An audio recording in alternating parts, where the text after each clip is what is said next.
Okay, so ace the interview like you're a star. So this is the third of our careers webinars to help you develop your toolkit for your own career development. Today's session is a really important session for you all around how to present yourself well at interview, make the most of that opportunity, and to help you with some frameworks and structure to help you get through the actual interview process. So just maybe as a starting point, can I just ask you in this poll to just say if you have ever completed any form of an interview before. So it's just a yes/no poll. So if you have had an interview of any form before, please let me know yes or no. And I'll see what sort of diversity we have among our attendees. Great. Okay, there's more coming in now. So everybody here in some way, it looks like, has had an interview experience. So you already have had that, I suppose, experience of being able to sit in a room with another person who's asking you questions about yourself. And that's a good thing to be able to channel what that was like before. And hopefully after today's session, you'll feel a little bit more confident around that. So let's get into the body of the presentation now. Okay, so what we're going to cover today is the recruitment process itself, a recap on what the process of recruitment is. Help you get into the interviewer mindset, understand what it's like from an interviewer's perspective, which will also help you with being able to prepare for interview. The different types of interviews that there are out there, and some practical information about the different types and formats of interview. Going to take you through some common interview questions. And that's going to lead us to the main focus of today's session, and that is preparing for competency-based interviews using the STAR framework. We're also going to have some slides on helping you manage nerves, and then opportunity for questions and answers at the end. So you've landed an interview. Well done to you. This is not just well done because you've got the interview, but an appreciation of how far you've come along your job seeking journey. So firstly, to say you successfully started your job search. You've engaged, you've looked online, or you have sourced jobs that are suitable for you. So you've started step one of that job search process and successfully completed it. You've also prepared either a winning CV or a written application because you got shortlisted for interview and you've made on that interview shortlist. So well done on ticking all of those boxes.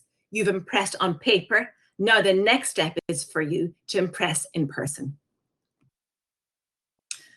So just to take you through that recruitment process reminder, the 3 questions that any interviewer or hiring manager is looking to answer throughout any interview is, can the person do the job? Do they have the ability to do the job? Will you do the job? As in, do you have the motivation and interest to do the job? And then, will you fit into their team? What's your general attitude like? It is usually the case that they're able to find out your ability to do the job by looking at your CV or written application. But it's the interview that really elevates their understanding and insight into you in terms of your motivation and your attitude. So it's this that can be copper fastened throughout the interview process. So as I say, it's really important for you to put yourself in the shoes of the interviewer and be aware of what it is that they're actually looking for. Because if you have this awareness, it will help you with your own interview prep. The interviewer is looking to solve a problem. That's why they're interviewing. They have a skills need. They want someone to solve a talent problem for them. They want somebody who has got the skills and abilities to do a job. So number 1, that's the first thing that they're looking for. Then moving on to that, they want to see, okay, this person has the skills and the ability to do the job, but can they add value to the role? Do they have the right type of motivation? Are they able to provide examples of how they've used initiative in the past or demonstrated a willingness to learn?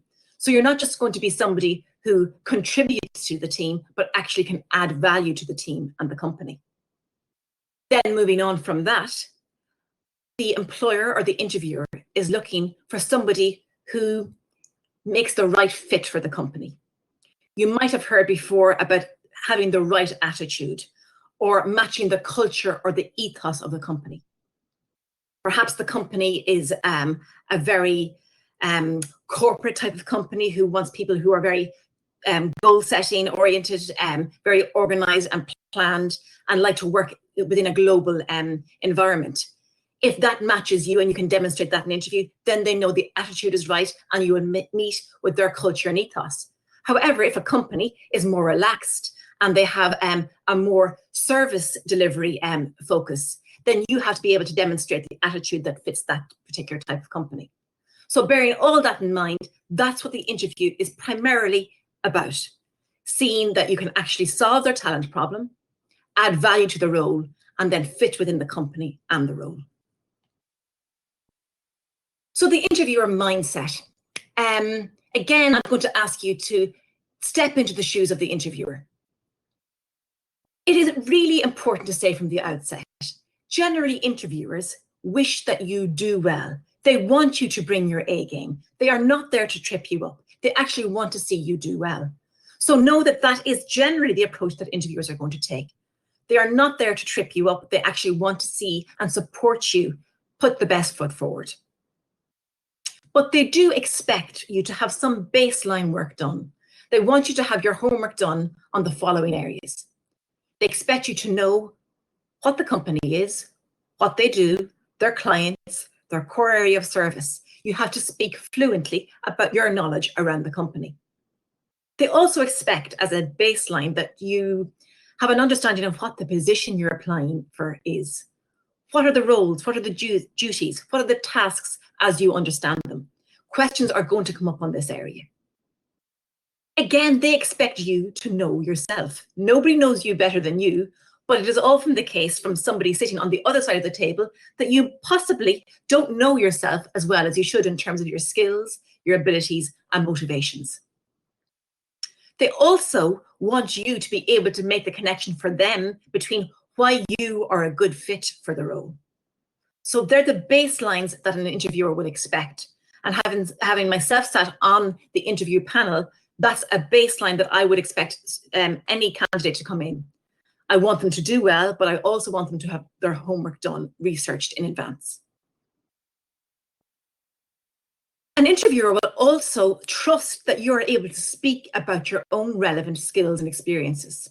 We should not have to draw that out of you. You should be able to volunteer that information and have thought about this in advance so that you know by looking at the job spec, by looking at the website, by speaking to people in advance, what relevant skills and experiences that you have relevant to the position. And finally, they hope that you will be both interested in them and be an interesting person to work with. The first 3 points are an absolute given that you have to walk into the interview with. The last one about being interested in them and being interested and you being interesting is the cherry on top of the cake. So now moving on to the types of interview formats there are. There are so many different styles, formats, structures of interviews. And I do feel for graduates and students at the moment, because every time you look at a different job spec, there seems to be a new way in which they can assess your suitability for the role. So I've given an overview here of the main interview formats that you will possibly experience over the course of your job search. You may experience all of these as part of the one recruitment process for any given company. But most unlikely you will either have one or two of these following formats. So starting off, the first type of format is the traditional face-to-face interview. This can either be on a one-to-one basis or more normally where it's you and a panel of people, anywhere from 2 up to 5. But generally we're looking at 3 people on that panel. It is the most common form. Right now with COVID-19, it has been replaced by online, an online format, but more than likely will return to that when health and safety practices are allowed to do so. So the online, or traditionally in the past known as Skype, when it was the primary technology used for online interviews, it pretty much is the same as the face-to-face, only using the screen as a way of engaging. So again, it can be one-to-one or panel. And as I say, at the moment, this is how much and most of recruitment is taking place. There's also the phone interview. The phone interview is primarily used as a screening or initial screening interview to move you to the next stage of the recruitment process. You're normally notified in advance of when the interview, phone interview will take place, and that gives you a chance to say a time that's going to suit so you can get into a quiet space and get your notes ready for it. It is important that you treat this in the same way as you would treat preparing for a face-to-face or an online interview. The next format that I'm going to introduce to you is the video interview. This is not to be confused with the online or Skype interview. This is an interview which is done directly to screen. It's an automated experience, and again is generally part of an initial screen for a bigger or larger recruitment process. You are given a time that you can log in, and you have a number of practice runs before you click for the official video interview to start, and you'll have a timed period to speak to camera on your screen, and then that will be submitted. So you have lots of opportunities to practice that, but only one opportunity to record it in real time. So it's an increasing part for bigger organizations, and we would advise practicing with us around that in advance. The final type of interview is the informal interview. So somebody says, pop up to me for a chat and we can talk about maybe progression for you. This is generally on a one-to-one basis, or it could be part of an internal promotion in a place that you're currently working. It is primarily done within the SME sector. Again, you need to prepare for this in the exact same way as any other interview. It may be informal, it may feel like a chat over coffee, but you're still there selling your skills, abilities, and motivations.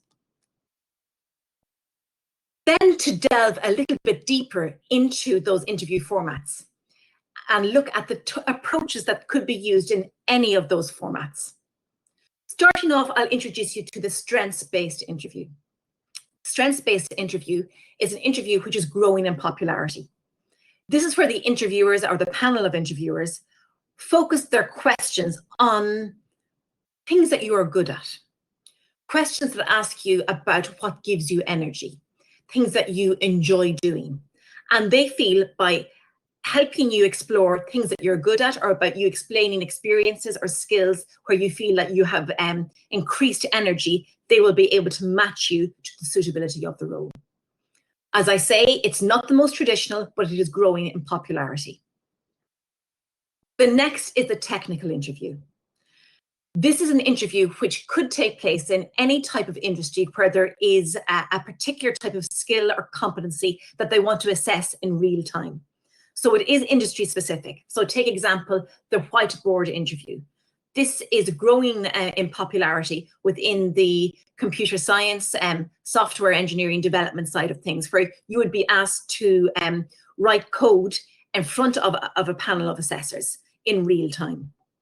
It could be a practical skills test in a social care or a medical setting, or indeed in a mechanical engineering setting, where you have to complete a task in front of skilled professionals so they can rate your competency. The other area, which sometimes we forget about, would be the group interview. The group interview is a technical interview because it assesses abilities to how to get on and collaborate with other people. It is generally part of a wider assessment centre day where you and a significant number of other candidates are taken together to see how you perform as part of a team so you can move on to the next stage of the recruitment process. The final interview approach I'm going to highlight today is the competency-based interview, and that's the section that we're going to focus most of the rest of the presentation on. This is the most widely used approach within interviews. If it's not the full interview basis, some of the interviews that you will be doing will be based on competencies. It is really worthwhile to prepare for this type of interview because you can structure your answers and use a very clear framework called STAR to help you structure and prepare to make the most of your skills, experiences to match the job you're applying for. So let's then just change space now, shake our heads and move into the fact that this interview is going to happen. You've got some background information now on the types of interviews. So when you get a call for interview, you'll know what type of interview it is, and possibly how best to prepare for that. The interview practicalities, whether that's a face-to-face or for online, it's really important to talk about first impressions and how your body language can influence a person's first impression of you. You have no doubt over the course of your studies in DKIT have heard about first impressions. It has been anything from people make their decisions on you or can make first impressions on you from 1/10 of a second up to 30 seconds. An interesting consideration is the 7-11 rule, whereby within the first 7 seconds of meeting somebody, they've made 11 decisions about you. Now, whether you agree with that or not, it is in no doubt that we do make take on first impressions on people before they even speak. So with that in mind, we have to be aware of our body language. Maintaining good eye contact, whether that's in a face-to-face or in an online context, is really important. We know that we need to feel seen and valued when we're speaking. And maintain eye contact is a great way to do that. If you have a panel of people in front of you, it's important to keep eye contact with every person on that panel. If you're sitting at a screen and maintaining good eye contact, it is sometimes a challenge because you tend to look at the screen rather than looking at the camera on your laptop or on your mobile phone. But we would always advise that you continue to discipline yourself to look up towards the camera as often as possible. Posture is the other area. It's an area that I feel particularly strong about because the posture and how we sit can really influence our confidence in ourselves and how we project our voice. So sitting with our shoulders back, with good posture, using the back of the chair to support us, and no slouching, and ensuring that we have our voice and face projecting forward is a great way to, I suppose, engender confidence in people who are listening to you and in yourself. Next is the handshake. This is obviously only valuable to the face-to-face interview, and a lot of interviewers place a lot of emphasis on the importance of the handshake. It needs to be firm and it needs to feel genuine. So make sure that if you have a tendency of having sweaty hands, that you make sure that you wipe them before you walk into the interview room, smile and shake hands. Sometimes it's confusing to know whether you should shake hands when you enter the room or not. As a rule of thumb, we would always say, shake hands unless you've been informed not to do so. Of course, in the terms of COVID-19, that health and safety issue may change as we go forward. That has been always traditionally the way. Minimal hand gestures is the next area, and I am particularly guilty of this one myself. I use my hands a lot to speak, even now while I'm speaking to you. But either in face-to-face or online, it can be quite distracting, the amount of hand gestures we use. Sometimes we use hand gestures as a way of calming our nerves. We might rub the side of our face, rub the side of our leg. We might play with our hair without even realizing. So it's always really good to do a mock interview and get feedback on what your triggers are for nerves, and to get advice on being very vigilant about minimizing your hand gestures and not to distract others. The next area is voice and speech. The pace at which you speak is really important. If you're a fast speaker normally, you will get even faster when you're nervous.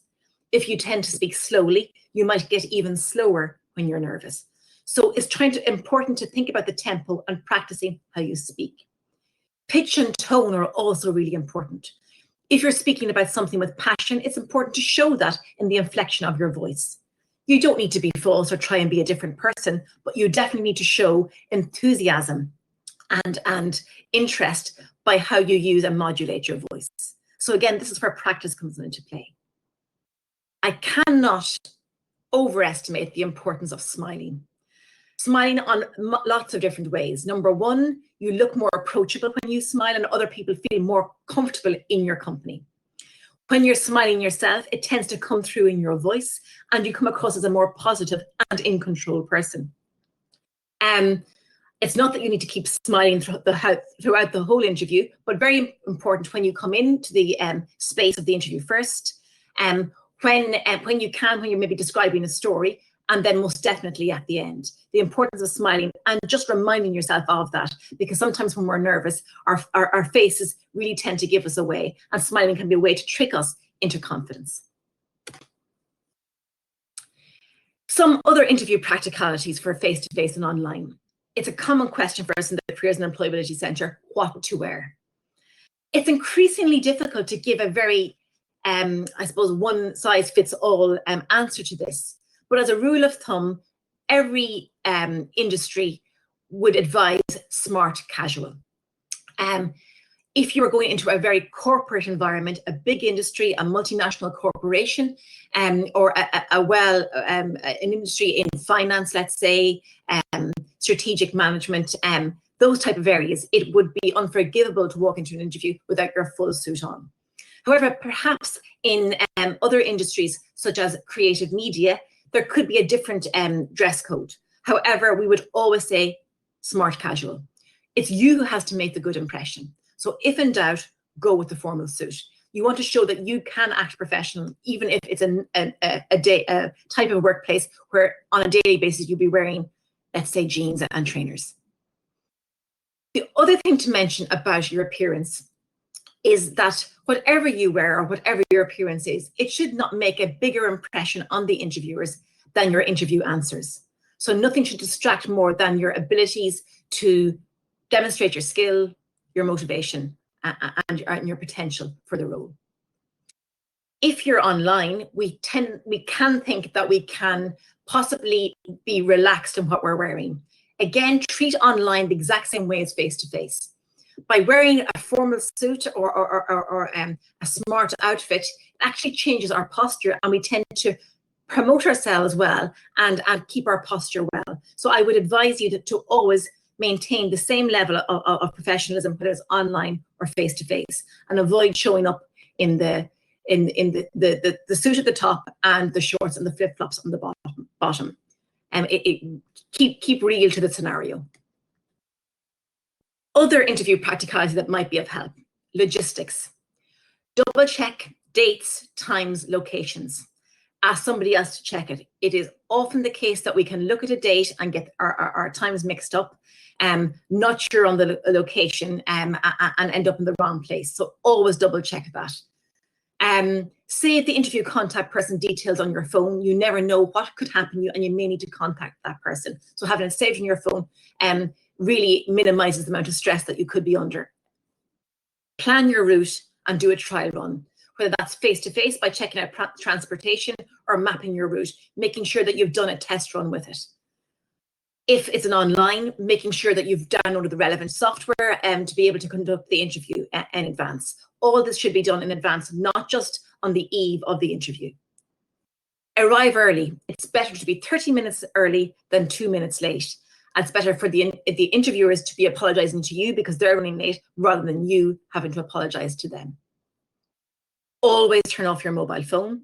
This avoids any risk of your phone ringing or any notifications distracting you and the interviewers.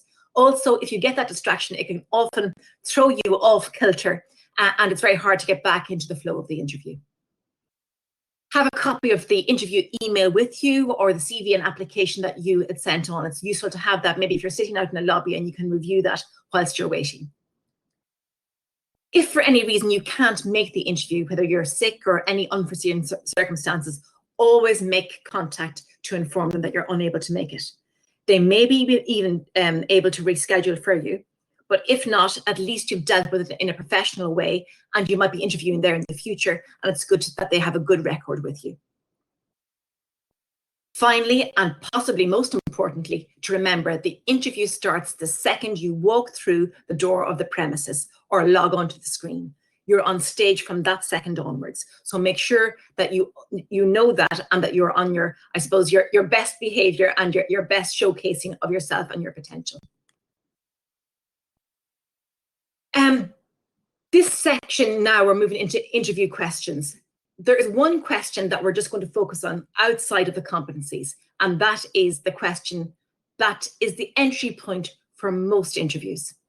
And that is, tell me a little bit about yourself. When I deliver these sessions in class in front of people, or if I do a one-to-one mock interview with students, I ask this question always, and there always tends to be a response of panic and not knowing what to say. This type of question can be guaranteed that will come up as possibly the very first question they're going to ask you. They may say, tell me a little bit about yourself. They may say, take me through your CV.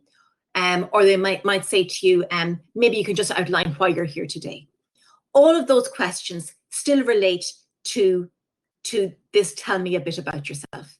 And what it's really asking is, what do you want us to know about you so that we will offer you this job? It's actually a capsule of the overall interview.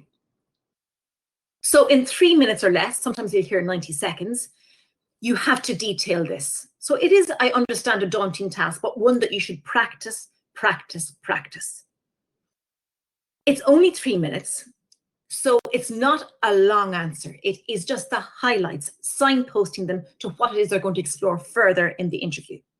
So starting off by saying the current situation and where you're in. You can add a little bit of personal detail in here, but it is important that you know how to start that question off. So you can say, starting off, well, firstly, I'd like to say thank you for the opportunity for interviewing me today. I'm very excited about this role. Perhaps you're a final year student, so you would say, I am just finished off my final exams as a final year student in mechanical engineering, and where I have completed 4 years of education. Then you're moving into the next section, which is around relevant education and work experience. Okay. In this section, you talk about key modules, projects, if you've got any industry experience or placement, any part-time work, or any extracurricular activities. So leading on, you can say, building on your introduction piece, I've just completed my studies in mechanical engineering, where I have enjoyed a range of modules, in particular ones that have focused on A, B, C, or D. My final project was on the area of where I explored skills, including problem solving and technical skills. A key aspect of my learning was placement, where I got exposure to work in a real life environment in a mechanical engineering company. In this experience, I developed a range of problem solving, communication, and report writing skills. For the past number of years, I've worked part-time in the local centre, starting off in stocking shelves and then moving on to retail assistant work. This has really helped me with my customer service skills and general communication. Outside of my part-time work in college and industry placement, I am an avid sports fan and a member of my local GAA team. So you've covered that area, and that's in less than 60 seconds. Then you move on to refocusing or recapping on your possibly just 3 skills that you want to focus on. So you would say, moving on from that, throughout my education and work experiences and other extracurricular activities, the 3 skills that I feel I bring to any work environment would be problem solving, teamwork, and attention to detail. And it is these 3 skills that I would like to be able to connect with on this role. So try and connect the skills that you align to what is outlined on the job spec. And then you're connecting it back to the motivation for why you're here and what it is that you are focused on the job. So the 4 areas there are your current situation, a potted stop through your relevant experience and education, a summary of the key skills, hopefully connected to the job spec, and then your motivation for the job. So you need to write that down and start practicing that out loud. It will generally come up and it will help you settle your nerves when you know that one well. Other common interview questions will be the area of your suitability and motivation. The types of questions that would normally be asked in these interviews would be, why do you want this job? What makes you a good candidate for the role? For graduates, they will want to know, where is your career plan headed and how does this role fit to your career plan?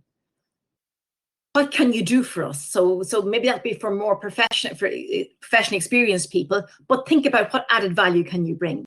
Fresh eyes as a recent graduate, possibly. Do you have the necessary skills, experience, and motivation for the role? The question is, what have you done that suits this role? a very obvious question, but sometimes we forget to prepare that type of answer. What type of person are you? If you're answering that question, we would always advise, think about what other people have given you feedback on. Lecturers, managers, college classmates. They will be able to tell you what people have said that you are, and that you can then bring that to the interview. What makes you stand out from the rest of the applicants also? The next area that will always come up in some way, shape, or form may not be these exact questions, but generally this area will be about the industry and the organization, researching that well. Why do you want to work for the company? What do you know about us or the position? What are our key strengths and weaknesses? What are the current challenges facing our industry? I supported a student recently, just this week, who had an interview with a company, and one of her questions was, what do you feel are the current challenges facing our industry in light of COVID-19? So being able to be responsive to what's going on in the world and how that affects the industry is really important. So keep your eye on the news. It is always important in advance of any interview.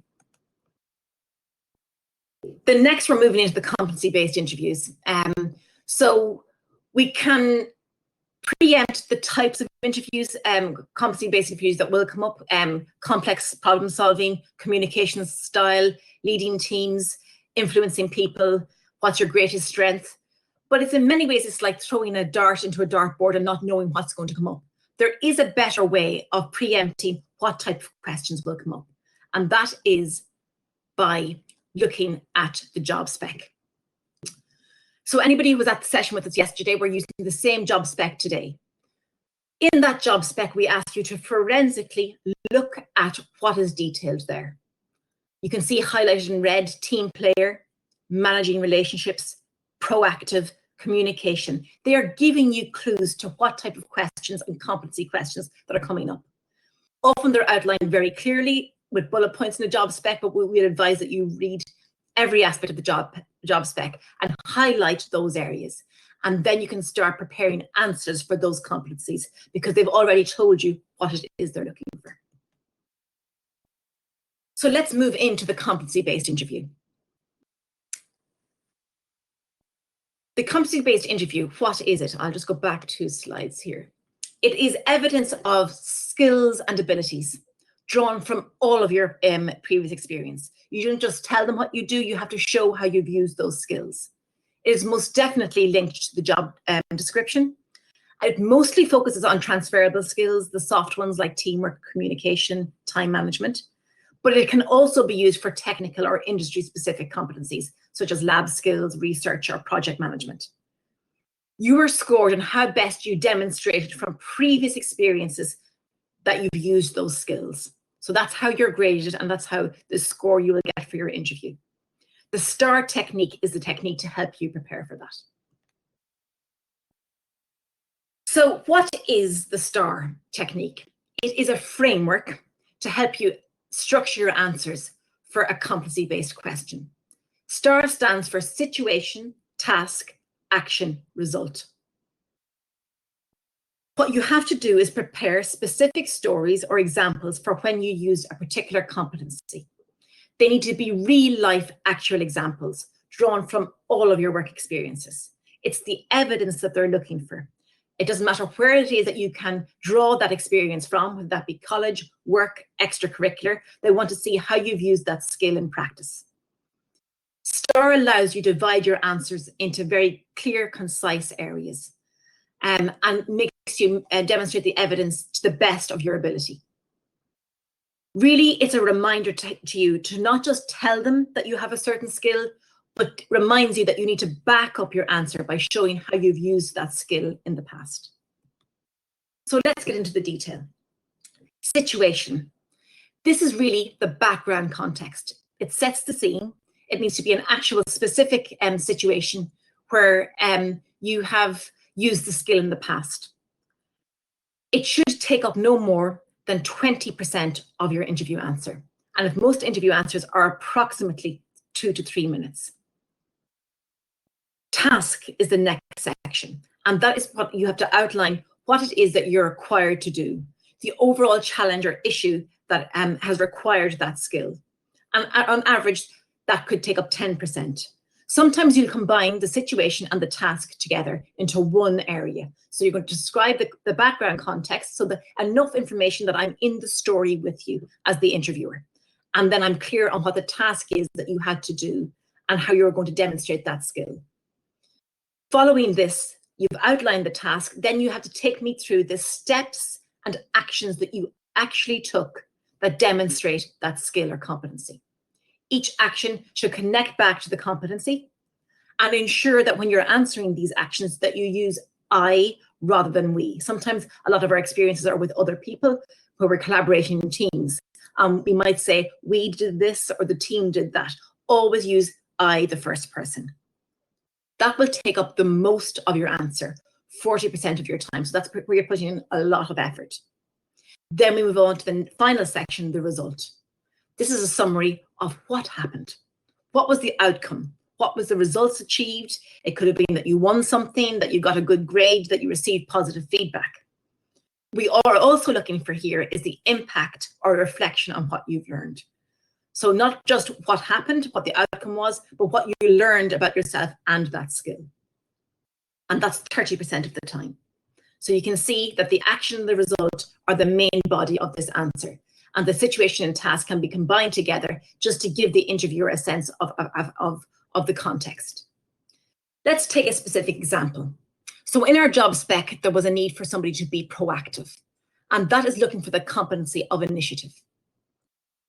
So as a candidate for that, I am going to prepare a star story that's going to help me demonstrate how I've used initiative in the past.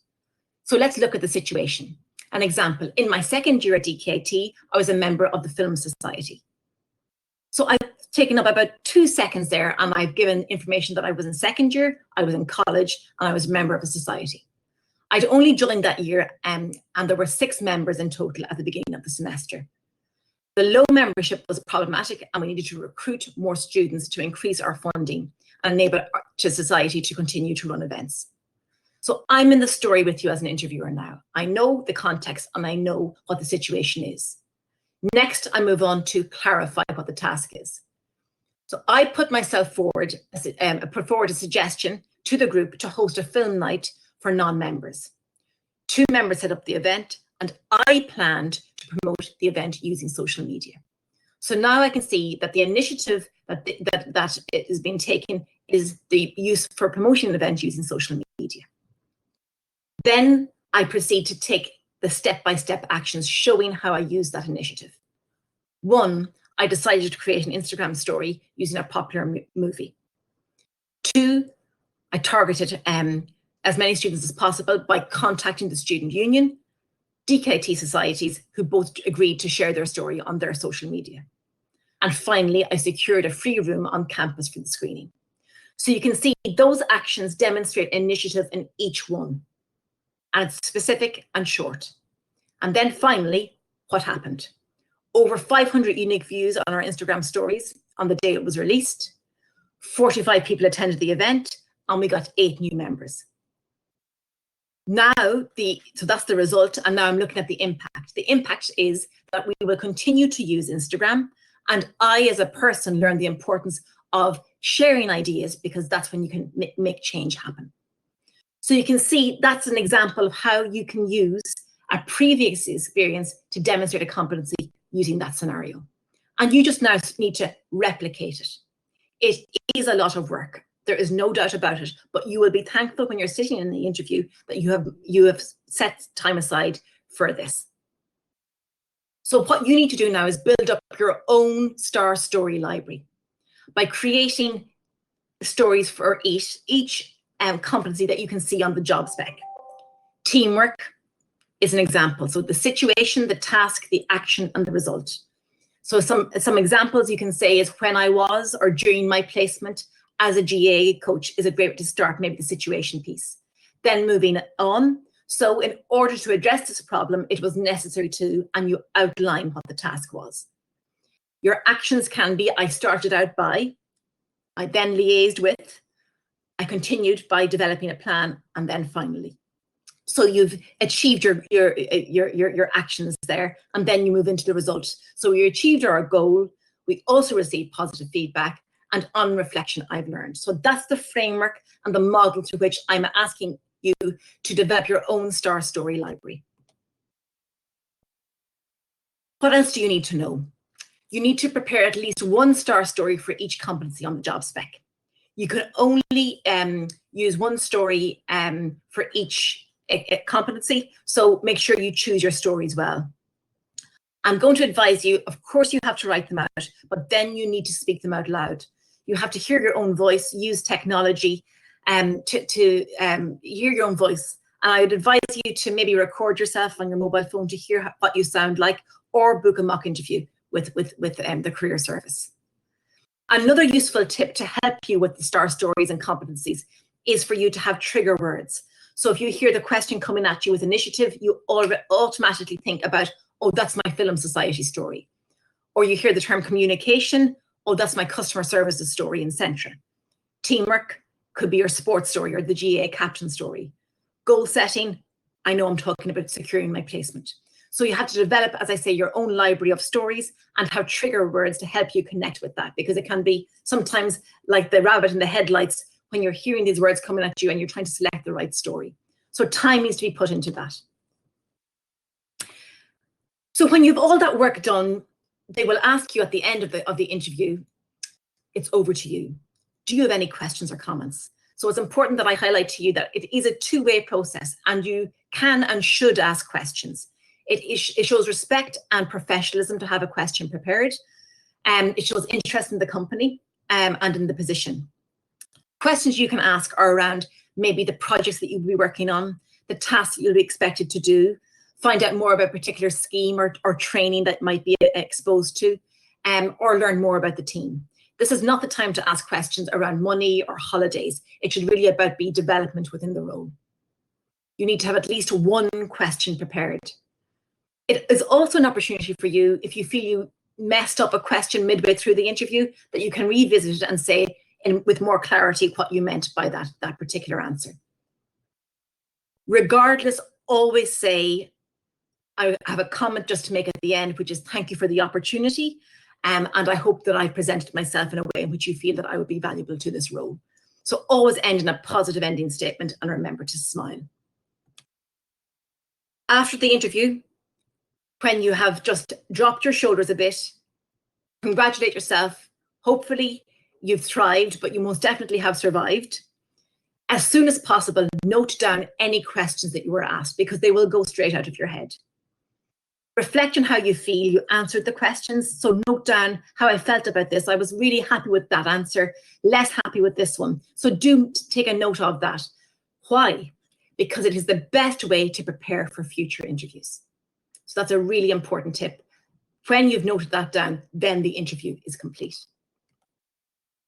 So in summary, a hirer or a hiring manager or an interviewer has a problem that you can solve. And you need to think about how best you can solve that problem by showing evidence of your skills and abilities using the STAR framework. So remember, to solve a talent problem, you need to answer that. How can you add value to the role? How can you show motivation and willingness in your competency-based answers? And how are you demonstrating knowledge of the culture and ethos of the company? Remember, we are here to help. We are available throughout the summer and throughout the academic year. Possibly a good experience for you to book a mock interview, even if you're not going for an interview soon. It's a great time for you to develop your skill set in that area. We have one more session this week, and that's tomorrow with Anthony on LinkedIn. So we do encourage you to register for that if you haven't already. And of course, all this information will be forwarded on to you following an email today, as well as being up on our Moodle and social media. So thanks very much for your time. I know I've run over time there. I think we're on 15 minutes, but I'd be very happy to take questions from anybody who's attending here today. Hopefully you found that useful. I'll ask Anthony to put on his mic as well, because maybe some questions will be coming in. Or any comments that you want to make, even if you don't have a question, if you want to make a comment, please feel free to do so.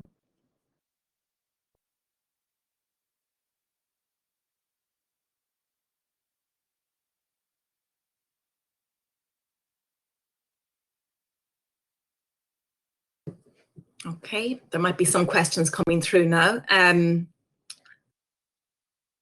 I suppose there was a section there that I don't know if we have it, but I have a section there on nerves and not feeling necessarily that you are dealing with your nerves well. And I don't know, it hasn't come up on the slide, but I will send it on to you, but maybe I'll talk you through it now before the questions start coming through. So see now. If you are nervous and you feel that your nerves are going to overcome your experience, I suppose I would say to you, number one, practicing out loud will be really helpful. It doesn't always help with addressing nerves, but practicing does help with feeling a little bit more confident. And the use of visualization is really important as well. So put yourself in the room, know what you're wearing, know what you're saying, have yourself calm and put yourself in that scenario. Practicing that question, tell me about yourself, is really important as well, because it can set the tone for the rest of the interview. I would also say possibly using positive statements to, I suppose, mantras or just things to help you calm yourself. In the past, I know that it has worked well for students to just repeat some statements such as, I am calm, I am confident, I am competent, before you walk into the room a few times to help you walk in with that air of confidence. Knowing who you're speaking to can help. So maybe some research on who's on the panel can also help ease those nerves. And I suppose smiling can help, as well as keeping yourself hydrated. So there are some areas there as well. So I don't think there's any other questions that are coming through now, but hopefully you found that useful, and we will send you on the resources as always. Thanks for your ongoing interest in registering on these webinars, and throughout the summer, we will always be updating you on any more supports that we have. So thanks very much and enjoy the rest of the day. Thank you.